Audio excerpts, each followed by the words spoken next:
विद्वान श्रोता और दर्शकों का बहुत बहुत अभिनंदन। इस बैठक में सम्मानित सज्जनों, बीआरसी के माध्यम से सरदेव भंते जी के मार्गदर्शन में हम पूरे देश के बौद्ध अनुयायियों को बहुत ही प्रासंगिक विषय पर चर्चा में शामिल करते रहते हैं। और ये हमारा नैतिक दायित्व भी है कि जब भी कोई घटनाक्रम हो अथवा सामयिक चर्चा हो तो बीआरसी के माध्यम से हम अपने बौद्ध समाज में उसकी चर्चा करें और चर्चा का विषय बनाएं। अभी तक हम देख रहे थे कि हम क्रिया में प्रतिक्रिया के दौर से गुजर रहे हैं। क्रिया कोई और कर देता है और हम सब प्रतिक्रिया के रूप में तमाम चर्चाएं करते रहते हैं, लेकिन अपना मकसद कुछ अलग है। हम अपने विषय पर बात करें, अपने विषय पर काम की बात करें और जो लोगों की एक अवधारणा है उसको साफ करें, उनके सीखने समझने में बढ़ोतरी करें, उनकी जो जरूरत की जिज्ञासा है, सवाल है, उनके निदान पर बात करें। और बीआरसी आज के समय में बौद्ध समाज का एक मार्गदर्शन करने का काम कर रही है। जिन भी विषयों का चयन किया जाता है, हर संभव कोशिश की जाती है कि वो विषय बहुत व्यवहारिक हो, जरूरत के मुताबिक हो और उनमें एक मार्गदर्शन भी हो, शंकाओं का निदान हो। इसी संदर्भ में आज का जो विषय है, जैसा बीआरसी ने निर्धारित किया है, हमारे आंदोलनों में नेतृत्व एवं समाज की भूमिका और उसके परिणाम। सम्मानित सज्जनों, आंदोलनों का और हमारा बहुत गहरा संबंध है। इसलिए आंदोलन पर चर्चा करना और करते रहना ये हमारे मिजाज में आता है, क्योंकि आंदोलन वही लोग करते हैं जिनकी जरूरतें होती हैं और हम उनमें से हैं कि हमारी जरूरत है। आंदोलन हमारे लंबे इतिहास का गवाह है। तो चलिए हम आज के इस विषय पर बहुत सार्थक प्रयास करके चर्चा करते हैं। आंदोलन से पहले एक शब्द लिखा है हमारे आंदोलनों में। आंदोलन तो पूरी दुनिया में बड़े पैमाने पर होते रहे हैं। आंदोलनों का एक लंबा इतिहास है, लेकिन हमारे आंदोलनों में इसका मतलब हमारे आंदोलन अलग से है। तो हमारे आंदोलन से आशय ये है कि जिन आंदोलनों को हमें जरूरत है, हमारी जरूरत है कि अब तक जो आंदोलन हुए हैं उन पर हम विस्तार से चर्चा करेंगे। तो पहला तो हमारा मकसद ये है कि जो आंदोलन है इसे ठीक से हम समझने की कोशिश करें। देखिए, एक सामूहिक संघर्ष कह सकते हैं या सामूहिक प्रयास, जिनकी समस्याएं होती हैं उनके निदान के लिए एक बहुत बड़ा जो प्रयास होता है, समस्या भी बड़ी बड़ी होती है, उनके लिए एक बड़ा प्रयास होता है। और बड़ा प्रयास होता है तो बहुत लोग उसमें शामिल होते हैं। हमारे संदर्भ में देखा जाए तो उससे पहले मैं आपके सामने 2-3 उदाहरण रख रहा हूं। जब भी किसी बुरी व्यवस्था से निकलने के लिए या जहां मानवीय गुणों का हनन होता है, कहीं शोषण होता है, गैर बराबरी की बात होती है, इसको लेकर दुनिया में बहुत आंदोलन हुए।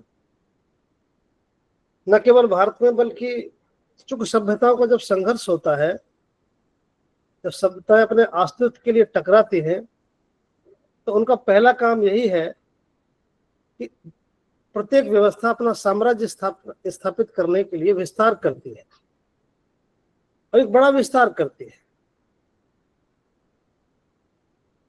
और जो लोग अपने प्रयासों से अपनी व्यवस्थाओं का प्रसार कर पाते हैं तो उनका एक साम्राज्य स्थापित हो जाता है, और दूसरे लोग उस सभ्यता को जो पसंद नहीं करते या उनके खिलाफ होती है तो शेष लोग उससे निकलने का प्रयास करते हैं। अब जो सभ्यता है तो विस्तार बड़े पैमाने पर करती है तो इसके प्रयास भी बड़े पैमाने पर होते हैं। ऐसे ही हम जो लोग हैं, हकवंचित जो लोग हैं, जो व्यवस्था की गिरफ्त में है, जिनके अधिकार, जिनकी संपत्ति, जिनकी धार्मिकता, जिनकी स्वाधीनता सब कुछ नष्ट हो चुकी है, उनका एक लंबा सिलसिला चल रहा है। ऐसे ही जैसे मैं उदाहरण दे सकता हूं आपको, ये केवल भारत की बात नहीं है ताकि आप उसको ठीक से देख लें। अभी जैसे हमारे यहाँ जातिवाद है, ऐसे ही नेल्सन मंडेला एक दुनिया की जानी मानी शख्सियत है। उन्होंने जो हाँ नस्ल भेद का जो मामला है, गोरे कारे की जो लड़ाई है, उनको उन्होंने बड़े पैमाने पर लड़ा। और आप देखिए कि 27 साल तक जेल में रहने के बाद भी आखिरकार उन्होंने हार नहीं मानी। पूरी ताकत के साथ, पूरी शक्ति के साथ, एक बड़े मनोबल के साथ वो लड़े और वो जीते। न केवल जीते बल्कि अपने देश के राष्ट्रपति बने, जो सबसे बड़ा पद है। यहां तक आने में उन्हें बहुत सारे काम करने पड़े,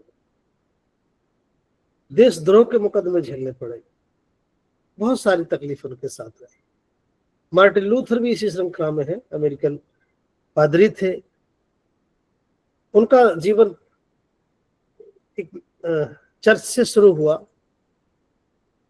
और हक अधिकार की बात को लेकर के एक इतने बड़े आंदोलन के नेता बने जो आज पूरी दुनिया में मानवीय आंदोलन के लिए वो जाने जाते हैं। तो मैं ये बात इसलिए आपके सामने रख रहा हूं कि सामाजिक गैर बराबरी को खत्म करने के लिए, अधिकारों को प्राप्त करने के लिए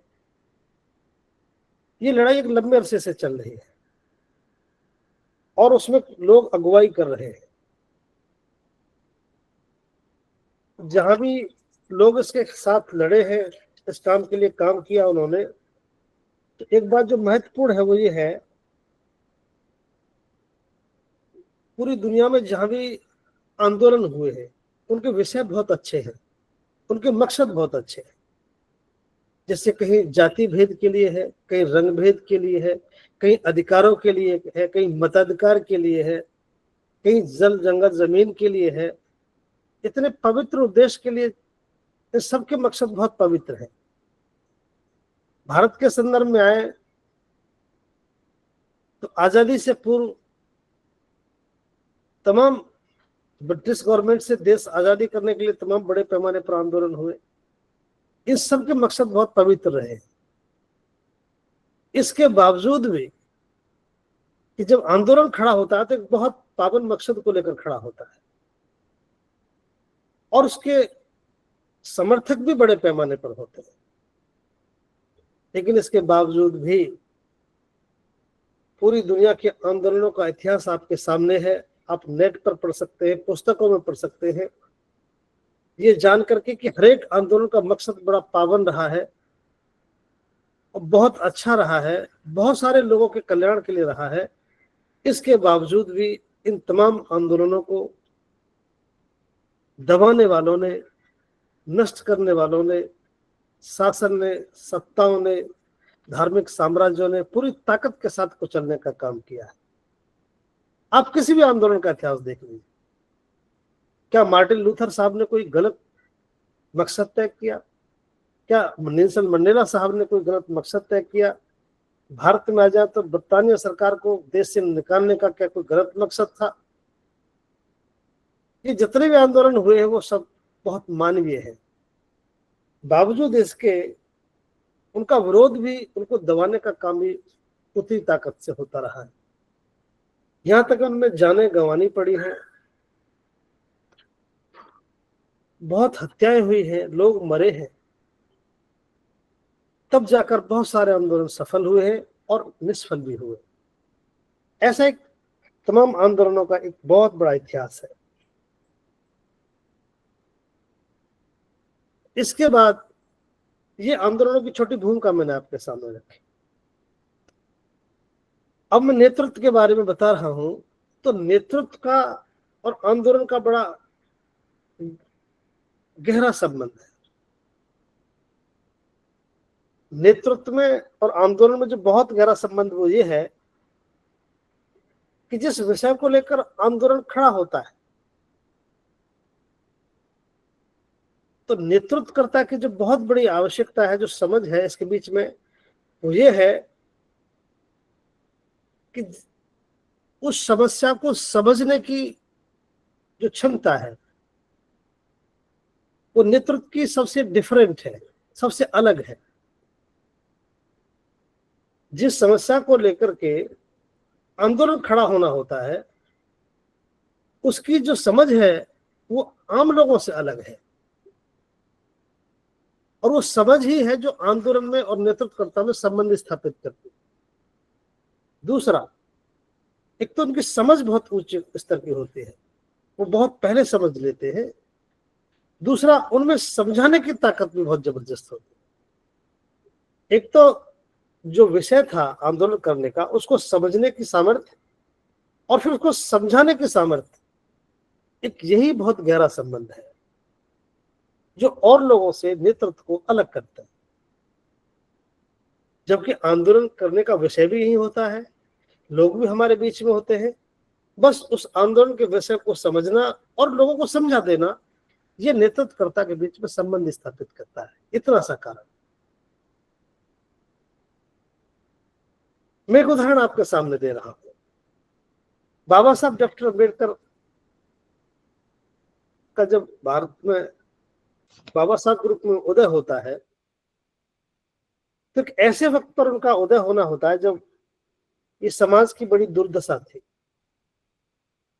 हम कह सकते हैं कोई स्वरूप ही नहीं था, किसी तरह का कोई स्वरूप नहीं, बस वो जीवन जी रहा है, उसका जीवन पूरा हो जाए, ये उनका मकसद था, और इसके अलावा कोई मामला नहीं।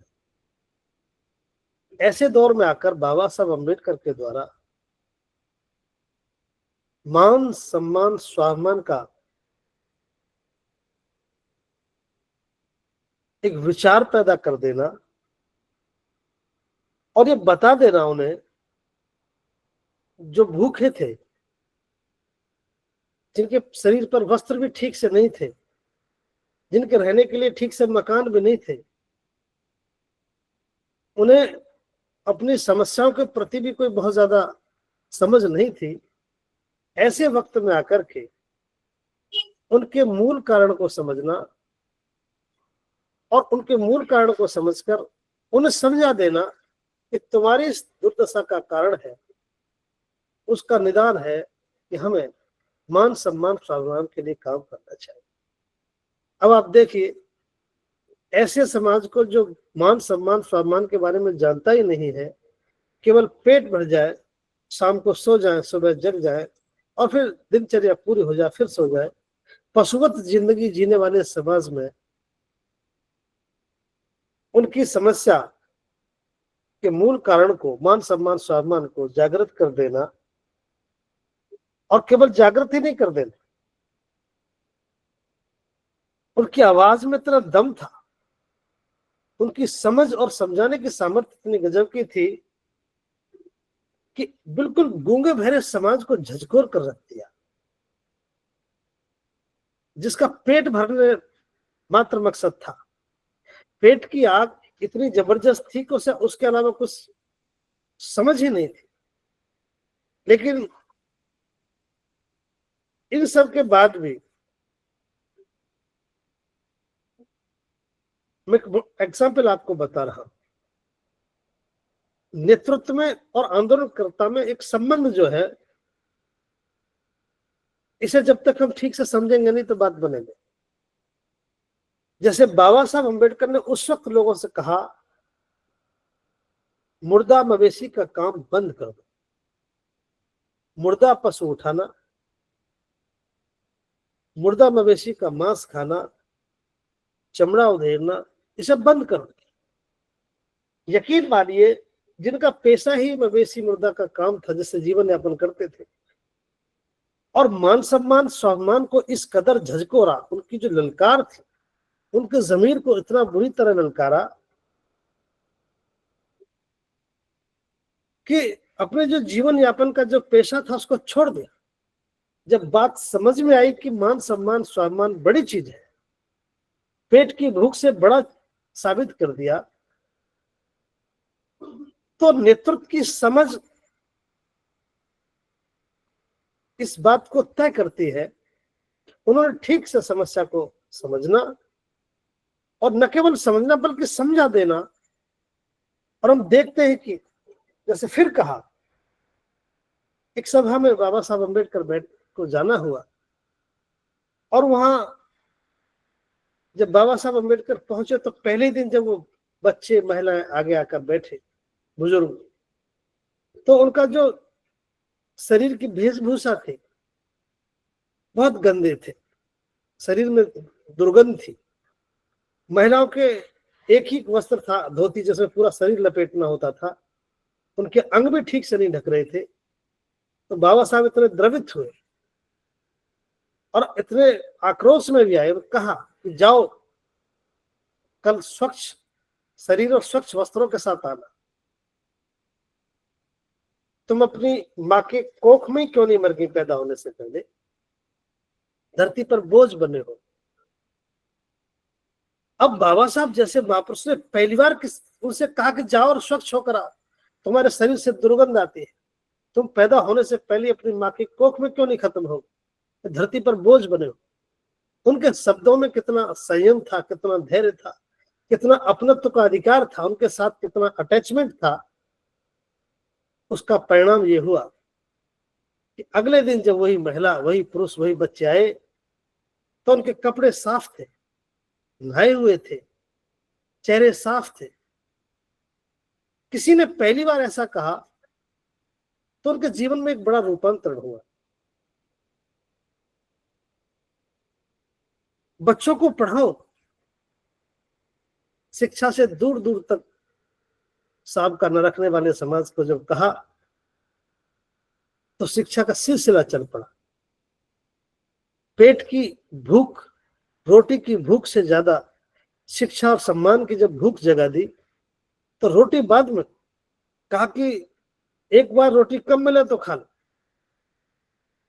हाथ का बर्तन बिक जाए तो कोई बात नहीं, हाथ पर रख कर रोटी खा लेंगे, बच्चों को पढ़ाओ। इतने प्रभावशाली ढंग से बाबा साहब ने बताया, तो लोगों ने पढ़ाना शुरू कर दिया और कहा कि इज्जत आबरू के लिए लड़ो, रोटी के लिए नहीं। मुर्दा मांस के लिए लड़ने वाले लोगों को, रोटी के लिए लड़ने वाले लोगों को बाबा साहब ने कहा कि इज्जत के लिए भी लड़ो। तो जूझने लगे लोग मान सम्मान के लिए। और एक जगह तो ये भी कहा है बाबा साहब ने, मैं इसलिए बता रहा हूं कि समाज को स्वरूप देने का काम जो बाबा साहब ने किया, कहा कि तुम जो इस चेहरे पर नकली धातु के जो आभूषण पहनती हो, जो बहुत बुरे लगते हैं, इनको छोड़ो। तो उनके जिस तरह समाज को तराशने का काम किया, उनको समस्या से रूबरू कराने का काम किया, और उनका अंतर मन को झकझोरा, रोटी से जूझने वाले लोगों को मान सम्मान के लिए खड़ा कर दिया। ये नेतृत्व का संबंध है आंदोलन से, और इस संबंध है समझ का, जो औरों से अलग करते हैं। नेतृत्वकर्ता में एक अलग समझ होती है, वो बहुत दूर तक दिखाई देता है नेतृत्वकर्ता। मैं इसलिए बात बता रहा हूं, बाबा साहब अम्बेडकर के इतने प्रयासों के बाद उस वक्त भी बहुत सारी बुरी ताकतें साथ थी।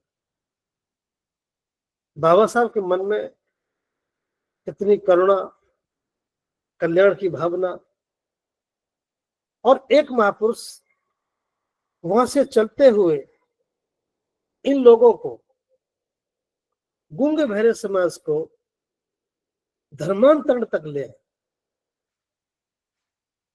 जिनका धर्म से कोई ताल्लुक नहीं, कोई सरोकार नहीं, इस धर्म की कोई सूझबूझ नहीं। अब कहां से प्रारंभ किया ये पूरा सिलसिला, एक नेतृत्व की मैं बात बता रहा हूं, कोई सामर्थ्य नहीं कर सकता नेतृत्व देने की, वहां से शुरू किया।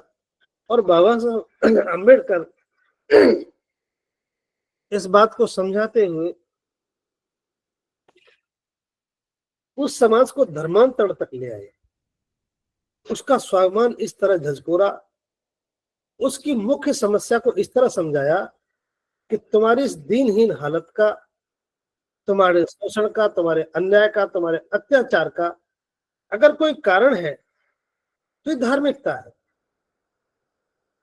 और इतना बड़ा तरीके से आंदोलित किया, अंततः बाबा साहब अम्बेडकर उस बहुत बड़े विशाल समुदाय को अपने जीवन की कठोर 21 वर्ष के अध्ययन के बाद, तपस्या के बाद, साधना के बाद, कठोर परिश्रम के बाद, सतत संघर्ष के बाद, हजारों मील दूर लाखों लोगों को धर्मांतरण के लिए ले पहुंचे। और देखते ही देखते दुनिया का सबसे बड़ा रूप न केवल जीते जी किया, बल्कि उस अटूट नेतृत्व, उस नेतृत्व में इतना अटूट विश्वास पैदा हुआ कि बाबा साहब का पार्थिव शरीर भी मुंबई में, जहां उनका पार्थिव शरीर रखा गया, वहां भी लगभग बताते 14-15 लाख लोगों को, जब जीते जी बाबा साहब को दीक्षा देनी थी, लेकिन बाबा साहब का पार्थिव शरीर पहले पहुंच गया, तो भंते जी खड़े हुए और लोगों से कहा कि कोई बात नहीं, जब न सही तो अब सही, बाबा साहब का पार्थिव शरीर हमारे बीच में आ गया है। कुछ लोग जो रह गए हैं, बाबा साहब अम्बेडकर को साक्षी मानकर, उनके पार्थिव शरीर को साक्षी मानकर, जो लोग धर्म की शरण में जाना चाहते हैं वो खड़े हो जाए। बस इतना ही कहना था कि एक आवाज पर 10-15 लाख लोग खड़े हो गए। किलोमीटरों तक सर ही सर दिखाई देता था।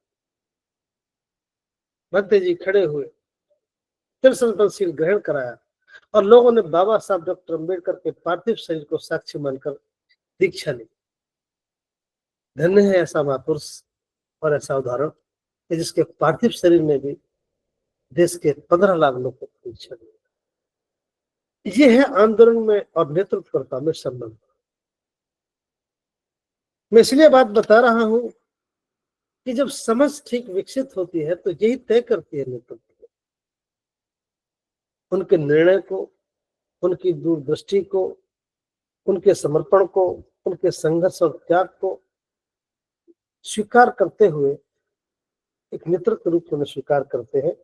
ये मैंने बाबा साहब का नेतृत्व थोड़ा सा इसलिए आपके सामने रखा है कि नेतृत्व में और आंदोलन में एक बहुत घनिष्ठ संबंध, और वो संबंध समझ के आधार पर है। वो समझ ही है जो नेतृत्वकर्ता को दूसरे लोगों से भिन्न करती है। दूसरा, यहां तक आने में, इस अवस्था तक पहुंचने में यह सफर बहुत सामान्य नहीं। यहां तक पहुंचने में, भरोसा पैदा करने में बहुत बड़ी कीमत चुकानी पड़ती है।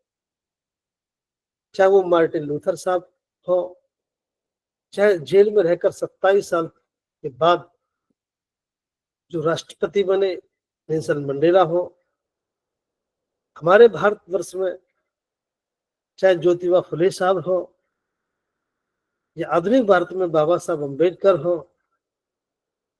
और मान्यवर साहब काशीराम साहब हो, यहां तक पहुंचने में समाज बहुत परखता है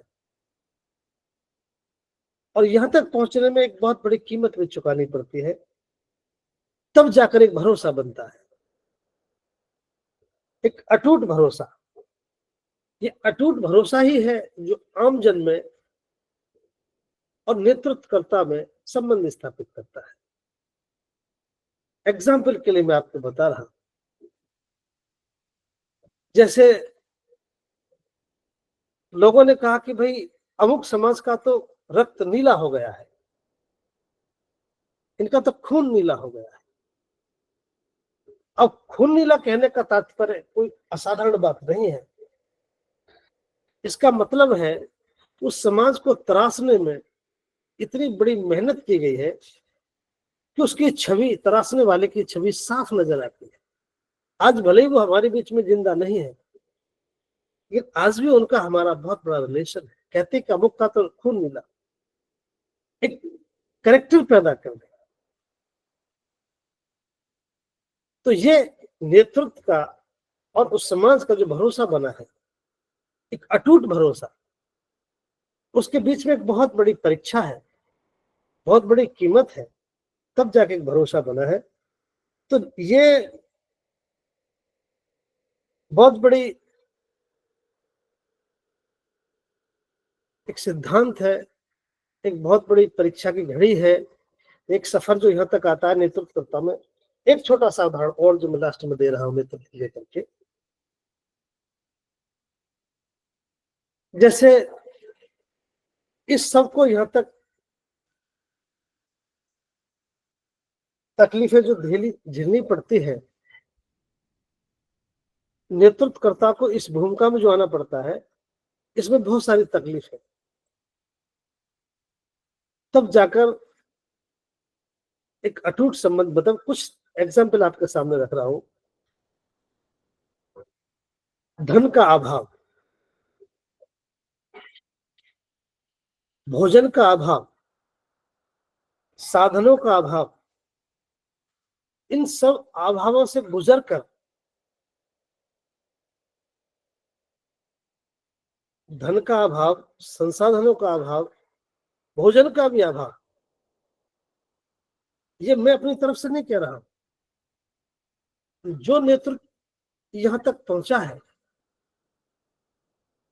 उनका अतीत पढ़कर आप देखें, धन के अभाव में जो नहीं अटके, भोजन के अभाव में जो नहीं रुक पाए, संसाधनों का अभाव में जो नहीं रुक पाए, वही यहां तक पहुंच पाते हैं। इस सबसे पार करने के बाद ही हम यहां तक आ पाते हैं, तब जाकर एक नेतृत्व स्वीकार होता है। मैंने कई एग्जाम्पल ऐसे देखे। देखिए, बाबा साहब हमारे बीच में नहीं है, लेकिन लिखा है कि एक दिन पहली रोटी का चूरमा बनाकर इस्तेमाल करना। वैसे भी बाबा साहब ने एक जगह लिखा है कि भोजन करने के लिए, आराम करने के लिए, इन सब के लिए मेरे पास न समय है और इनका मेरे पास अभाव भी रहता है। ऐसे ही साहब के जमाने की बात देख लीजिए, और आधुनिक, ये मैंने महापुरुष, इनके साथ मेरा मतलब, ये तो जीवन जिनका जिया है लोगों ने वो भी बताएंगे, लेकिन उनका लिखा है इतिहास में, तो ये सब हमारे लिए अनुकरणीय है, सीखने के लिए है। लेकिन मैं ये बात इसलिए भी कह रहा हूं कि ये चीजें आज हमें भी देखने को मिल रही है। और आज जहां भी हम खड़े हैं, जिस स्टेज में भी है, वो एक ईमानदार नेतृत्व के परिणाम के साथ ही हम यहाँ मौजूद है।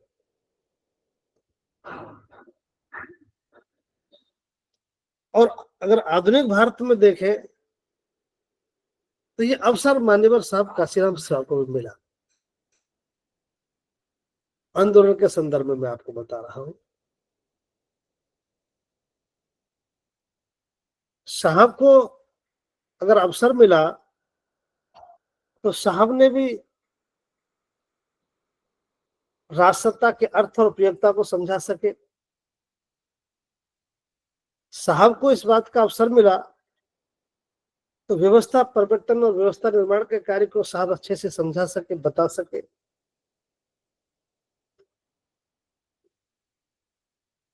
और इस सब के निदान के लिए अपना प्लेटफॉर्म होना चाहिए, ये साहब ठीक से हमें बता सके। जातियों में टुकड़े टुकड़ों में बटे समाज को एक बहुजन समाज की अवधारणा पर, इस बहुत बड़ी अवधारणा को भी समझा सके। और मैं कह सकता हूं कि अपने संकल्पों से,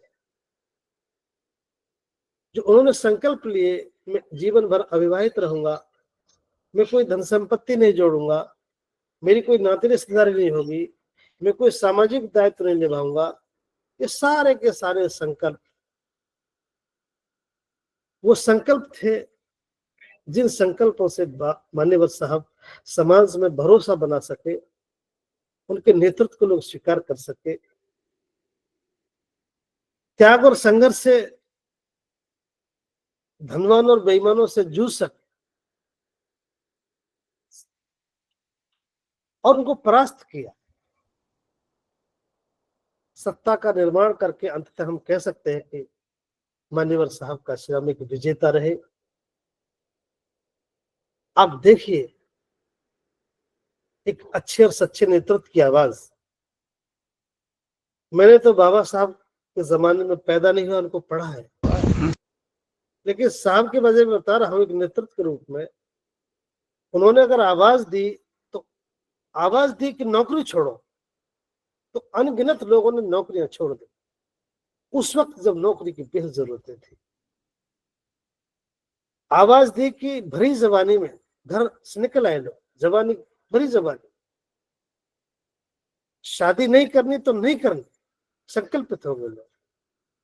शादीशुदा लोगों से घर छोड़ने के लिए कहा तो लोग घर छोड़ाए। इतना बड़ा जुनून पैदा कर दिया, घर छोड़ देना, भरी जवानी में परिवार छोड़ देना, नौकरी छोड़ देना। एक बहुत बड़ा जुनून साहब काशीराम साहब ने पैदा की, नेतृत्व के प्रभाव था। तो आंदोलन से नेतृत्व का जो बहुत गहरा संबंध है, निश्चित रूप से बहुत गहरा संबंध है। और उसका संबंध है तो इस वजह से है, एक नेतृत्व जो यहां तक पहुंचता है वो इसी तरह पहुंचता है। उसकी उसमें कीमत है, उनका त्याग है, उनका संघर्ष है, बहुत बड़ी परीक्षा है, और तब जाके समाज में उनके बीच में भरोसा बनता है, और फिर उसका इस सुखद परिणाम हमें मिल रहा है। मैं अब आधुनिक भारत की बात, इसलिए ये सब छोटी सी जानकारी मैंने आपको दी। ये जो कुछ है ये वो था, मैंने केवल रिपीट किया है, सब आप भली बातें जानते हैं। एक नेतृत्व को और आंदोलन को रिलेट करने के लिए ये बस मैंने पुनरावृत्ति किए, बताया, जानते आप सब भी है। अब चूंकि हम आधुनिक भारत में बात इसलिए कह रहे हैं कि आओ, ये आंदोलन का सिलसिला रुकेगा नहीं।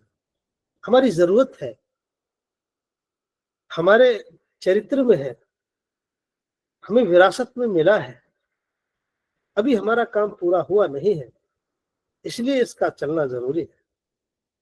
आधुनिक भारत में अभी मैं घटना आपके सामने रख रहा हूं। जो काम मान्यवर साहब काशीराम की समझ में आया, उन्होंने किया, उसका परिणाम हमारे सामने है। बाबा साहब अम्बेडकर ने जो कुछ किया वो हमारे सामने है। ये आंदोलन जो बाबा साहब ने चलाए, मान्यवर साहब चलाए, ये हमने पढ़े हैं और आधुनिक भारत में देखे हैं, और आप में से बहुत लोग उसका हिस्सा रहे।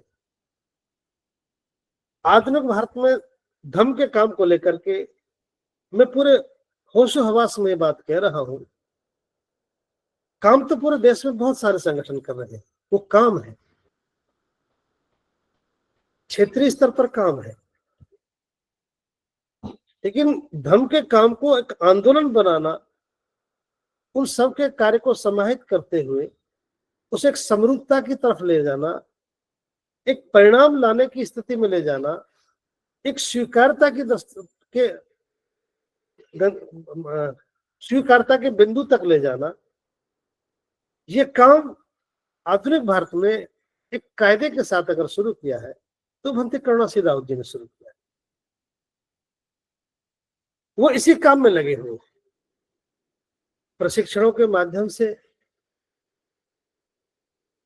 धम्म प्रशिक्षणों के माध्यम से, धम्म देशनाओं के माध्यम से, सामने प्रबज्जा शिविर के माध्यम से, धम्म चारकाओं के माध्यम से, धम्म कारवा के माध्यम से, एक राज्य से दूसरे राज्य तक चारकाएं चलाकर, धम्म ग्रंथ के भ्रमण कराकर एक व्यवहारिक धम्म को जमीन पर उतारने का काम, जो किसी की प्रतिस्पर्धा में नहीं है, किसी के लिए छोटा बड़ा नहीं है, संगठनों का भी काम नहीं है।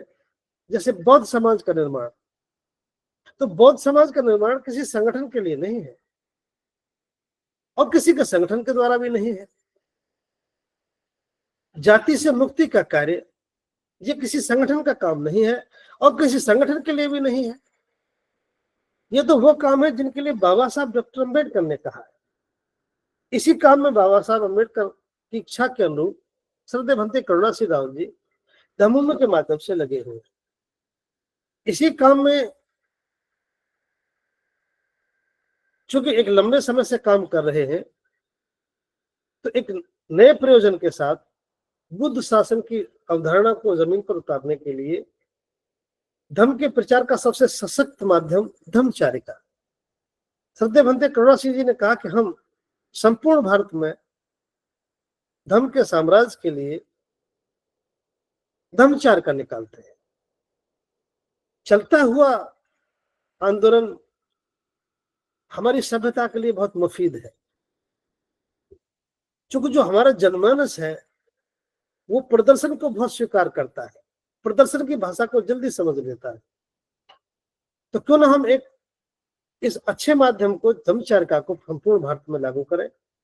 इस चारिका की घोषणा हो गई और उत्तर प्रदेश पहले चरण में तैयारी की तरफ था और तभी बोध गया में महाबोधि महाविहार मुक्ति आंदोलन का काम प्रारंभ हो गया। आदरणीय लामा साहब, प्रज्ञा सिंह भंते जी और कुछ लोगों ने इसको मिलकर के शुरू कर दिया। जैसे ही शुरू किया, इसी दौरान श्रद्धेय भंते जी पर खबर पहुंची और एक ऐसी घटना घटी कि पुलिस प्रशासन ने उनको उठा के बंद कर दिया। भंते जी वहां पहुंचे। अब चूंकि जिनके कैरेक्टर में आंदोलन है, उनका मिजाज आंदोलनकारी है, धर्म के प्रति समर्पित है, अचानक ही कोई ऐसी घटना घटती है और एक अच्छे मकसद के लिए काम शुरू होता है और उनका खुद का भी निर्बल चित्त रहता है। वो इधर उधर की नहीं सोचते कोई भी व्यक्ति। बाबा साहब अम्बेडकर रहे हो, मान्यवर साहब काशीराम जी रहे हो, श्रद्धेय भंते जी हो, या इनके अलावा और भी जो लोग हैं जो आंदोलनकारी हैं, जो मिशन को समर्पित हैं, वो ज्यादा गुणा भाग न करके अपने मकसद के अनुरूप यदि कोई कार्य होता है तो पूरे श्रद्धा भाव से इसको स्वीकार करते हैं। और ये काम तत्काल प्रभाव से एक बैठक बुलाई और ये सब चारिका के बजाय एक निर्णय हुआ कि भत्ते जी एक बहुत महत्वपूर्ण आंदोलन चल गया है और चारिका भी समाज के पैसे से चलेगी। ये भी ठीक नहीं लगेगा कि चारिका चलती रहे और यहाँ एक आंदोलन दम तोड़ दे। कल को फिर कहेंगे कि लोग देखिए ये अमुक लोग ऐसा कर रहे थे। खैर सामूहिक निर्णय हुआ, उस चारिका को विराम दे करके उस आंदोलन में सहभागी बनने का काम शुरू हो गया।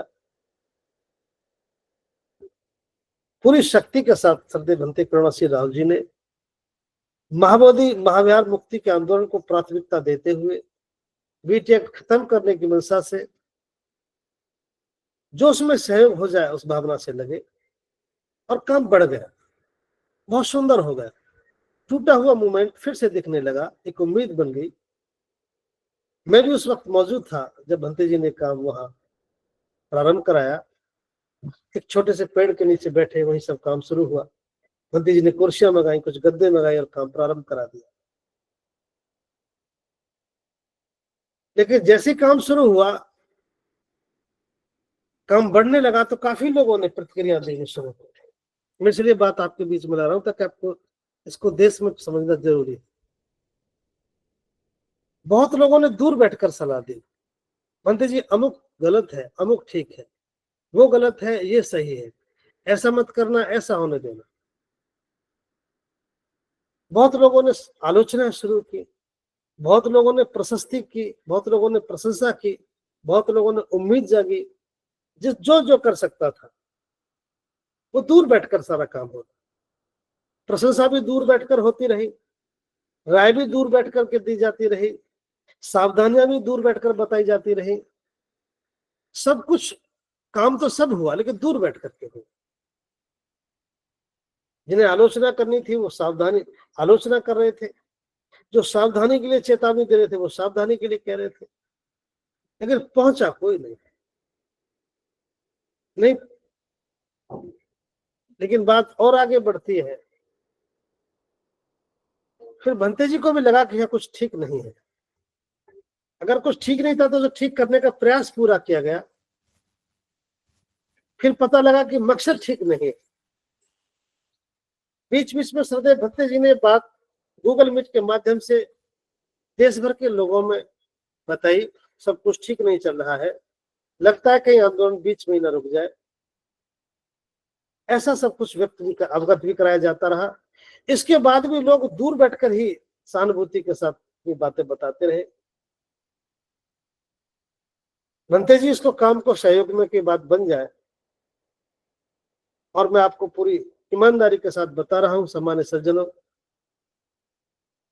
भंते जी का मकसद नहीं बल्कि बहुत लोगों का मकसद, पूरे देश का मकसद, क्योंकि सोशल मीडिया के माध्यम से सूचनाएं बहुत जल्दी से प्रसारित होती हैं, सबकी सद्भावनाएं थी, बहुत लोग चाहते थे काम आगे बढ़ना चाहिए। लेकिन जैसा मैंने आपके बीच में बताया कि बाबा साहब थे, पुनीत कार्य कर रहे थे, तो दूसरी ताकतें उस वक्त भी मौजूद थी, अमानवीय ताकतें थी, विघटनकारी ताकतें थी, वो उस वक्त भी थे। और जब ये बात शुरू हुई साहब के जमाने में, तो तब भी ताकतें शुरू थी। इसलिए ऐसी परिस्थिति बन ही गई कि स्थिति असामान्य हुई, चूंकि मकसद कुछ और था, काम कुछ और था। बहुत दिन तक बहुत लोगों को मूर्ख नहीं बनाया जा सकता, और मामला बिगड़ गया। बस मुझे इसमें एक ही बात कहनी है, दोष देने वाले दोष देते रहेंगे, कौन गुनहगार है कौन गुनहगार नहीं, समय सबको बता देता है। मैं तो एक बात आपसे कह रहा हूं आज, इस मूवमेंट का एक छोटा सा सिपाही होने के नाते, देखिए आलोचना करना बहुत सरल है, राय देना भी बहुत सरल है, परिणाम पर चर्चा करना भी बहुत सरल है, इसमें ज्यादा पैसा नहीं लगता, परिश्रम नहीं लगता, भी बड़ा सरल काम है। लेकिन मौके पर डटकर निर्णय लेना, आप देखिए नेतृत्व को तो वहां देखिए जब मौके पर जब गुजरती है, कितने बड़े अभाव में रहा जाता है, धन का अभाव होता है, संसाधनों, हजारों मील दूर जाकर संसाधनों का अभाव रहता है, लोग नहीं होते जो निकट में होने चाहिए, निर्णय लेते वक्त बहुत मन एक्सरसाइज करनी पड़ती है, सैकड़ों फोन करने पड़ते हैं, राय लेनी पड़ती है। मैं आज आपको इत्मीनान के साथ बता रहा हूं, कुछ कभी भंते करुणाशील जी खराब है, विनयाचार्य जी खराब है, फला खराब है, वो ठीक है। दो बातें मैं आपके सामने रख रहा हूं, जैसा वहां मैं तजुर्बा देख रहा हूं, आप इन बातों को भी अगली बार ध्यान रखें। देखिए कौन आदमी गलत है कौन सही है, उसका अतीत कैसा है, भविष्य कैसा है, ये निश्चित रूप से महत्वपूर्ण बात है। लेकिन एक बात और महत्वपूर्ण है, उस हालात में कौन खड़ा है। अच्छे लोग आएंगे नहीं, जो सख्त मिजाज के हैं उनको काम करने नहीं देंगे, तो कैसे बात बनेगी। तो मैं एक आग्रह कर रहा हूं आपसे, अब जिन्होंने संदेह जताया, जिन्होंने दूर बैठकर राय दी, जिन्होंने आरोप लगाए, जिन्होंने मनोबल गिराया, और जिन्होंने बढ़ाया भी, जिन्होंने धन भी दिया, जिसकी जो सामर्थ्य हर तरह से काम किया, लेकिन आज ये आंदोलन बिगड़ा, ये टूटा, क्योंकि जिनकी मंशा आंदोलन को हटाने की थी वो हटाने का प्रयास कर रहे थे, जिनकी जिनकी मंशा बचाने की थी वो बचाने का प्रयास कर रहे थे। काश आप में से कुछ लोग वहां मौजूद होते जिनमें अच्छी समझ थी, जो अच्छा भला जानते थे, अच्छा क्या भला क्या है। मुझे पूरा यकीन है ये आंदोलन बिगड़ता नहीं, क्योंकि कोई एक आदमी सब कुछ नहीं हो सकता। जब बहुत कुछ लोग होते हैं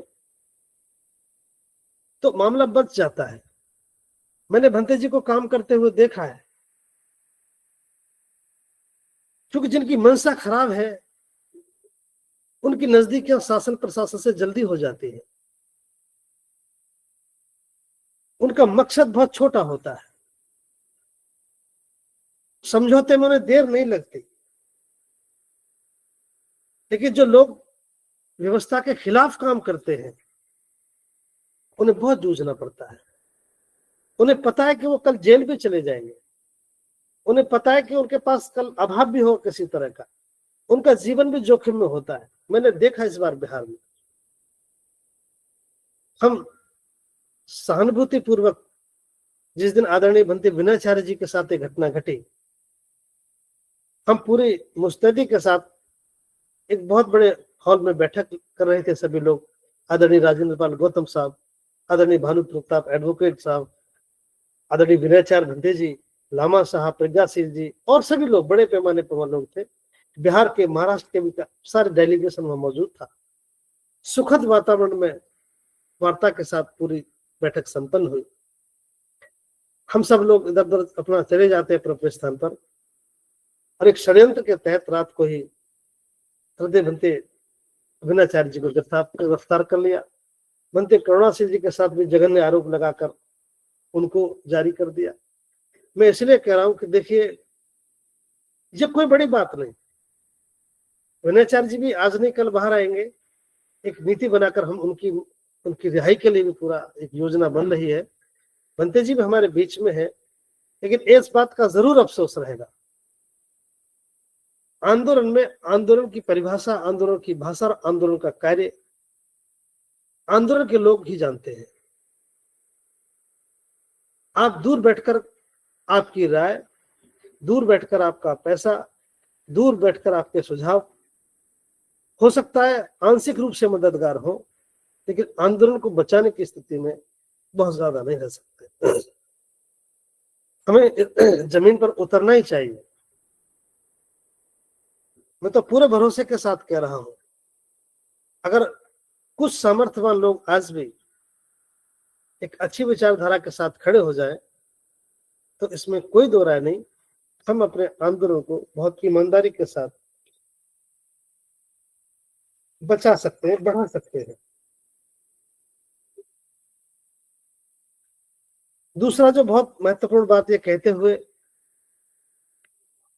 ये मेरी कोई किसी पर आरोप लगाने की मंशा नहीं है, न मैं किसी के इसमें ऐसी अपनी कोई भावना है।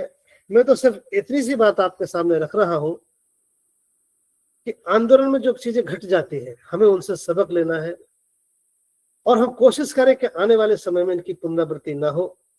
जिस भूमिका से हम चूक गए, हम अगली बार अवसर मिलने पर अपनी भूमिका सुनिश्चित करें, ताकि हम इस तरह के, अब किस पर आरोप लगाएं? हम लड़ने तो निकले थे किससे? हमारा लक्ष्य तो कौन था? हमारी सारी ऊर्जा लगनी तो किसके खिलाफ थी? हम कहां उलझ गए? हम उलझे नहीं, बल्कि हमारा मंच में ही उलझने की पहले एक मंशा थी। हमारा मकसद था बीटी एक्ट को खत्म कराना, 49 वाले एक्ट को। इधर मकसद था कंप्रोमाइज करना।